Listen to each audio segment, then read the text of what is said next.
যে বলে যে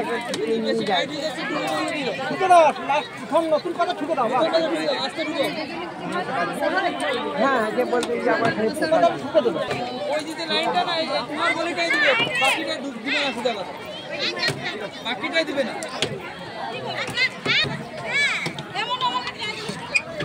আপনাদের আজকে কি কি কর্মসূচি রয়েছে?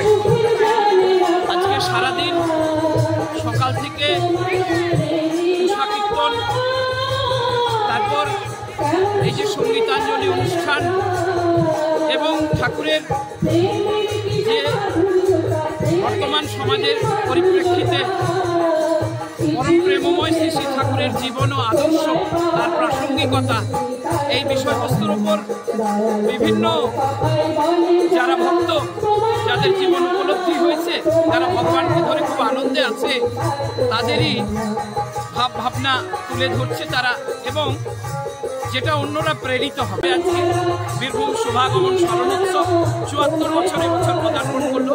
অগণিত ভক্ত মানুষ এসেছে, প্রায় ১২ থেকে ১৪,০০০ মানুষের সেবা হবে। সারাদিন আমরা এইভাবে করি। আপনার পরিচয়? আমার নাম অচিন্ত সিংহ। বেশ কয়েক বছর থেকে আমি আসার চেষ্টা করছি।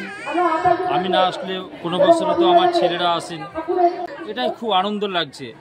এবং এখানে এসে আমার অনেক শিক্ষা হচ্ছে যে কী করে চলতে হয় সমাজে। মানুষের সঙ্গে হয়তো আমরা অনেক কটু কথা বলে থাকি, কিন্তু দাদাদের ইষ্ট কথা শুনে বা ঠাকুরের ভাবধারা, নীতি আদর্শ শুনে আমাদের অনেকটা ভুল শুধরে যাবে মনে হচ্ছে। যাক, আগামী প্রজন্ম ঠাকুরকে ধরে চললে গোটা পৃথিবীতে একটা সুন্দর সবুজ হয়ে উঠবে, এই আশা রাখি। জয় গুরু। আপনার নাম? আমার নাম কিশোর দাস, বাড়ি মারগ্রাম, বীরভূম।